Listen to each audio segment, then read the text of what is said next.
आज आपण आलो आहे नेरणी गाव येथे एक कुष्ठधाम आहे त्या ठिकाणी. हे कुष्ठधाम खूप वर्षापासून आहे. त्या कुष्ठधाम बद्दल आपण सर कडून माहिती घेऊया. नमस्कार सर. सर, हे आपलं जे कुष्ठधाम आहे या ठिकाणी कोणत्या कोणत्या सेवा दिलेल्या आहेत आणि कधीपासून उभारलेलं आहे? 1979 पासून आपल्या सुरुवात आहे. मराठवाड्यामधले कुष्ठधाम हा एकमेव प्रकल्प आहे. दुसरं मराठवाड्यामध्ये कुष्ठधाम प्रकल्प नाही. आता कालांतराने जसं जसं औषध निघाली त्यावेळेला मग ते 1984 मध्ये एमडीटी म्हणून जे एक औषधाचा प्रकार आहे, बहुविध औषधोपचार पद्धती, ती निघाल्यामुळे कोणत्याही स्टेज मधला कुष्ठरुग्ण एका वर्षामध्ये 100% बरा होतो. आता कुष्ठधाम चालू झालं, लोकांना कुष्ठरोगाची भीती राहत नाही, पण त्यांना जी डिफॉर्मिटी येते त्याची भीती असते. त्यांना जे नाक बसका असते, पायाला जखमा असतात, हात वाकडा असते, तर ती डिफॉर्मिटी कमी करण्यासाठी सुद्धा संस्थेने एक सारखा प्लास्टिक सर्जरी युनिट आपल्या इथं चालू केलंय. त्यावेळेला 1979 ला आपल्याकडे प्रॉपर नांदेड शहरामध्ये 2000 कुष्ठरुग्ण रजिस्टर झालेले होते. मराठवाड्यामध्ये आपली एकमेव संस्था आहे आणि विनामूल्य आपण एक वेळा कुष्ठरुग्ण इथं आल्यानंतर त्याला कुठलेही खर्च येत नाही. आता हा जो औषधाचा काळ होता, सुरुवातीच्या काळात मरेपर्यंतच औषधी घ्यायची होती.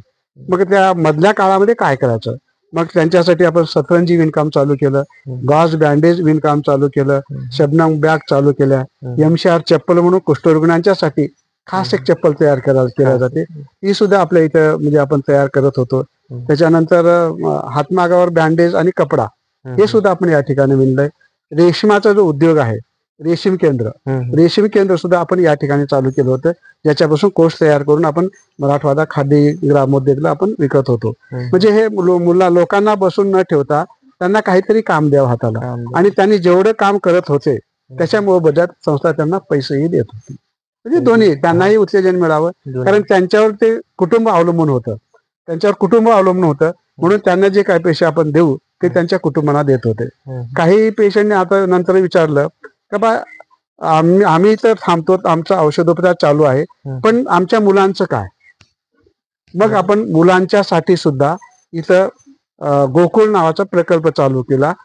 फक्त खास कुष्ठरोगिणांची मुलं किंवा कुष्ठरोगी मुलं याच्यासाठी आपण गोकुळ नावाचा प्रकल्प चालू केला.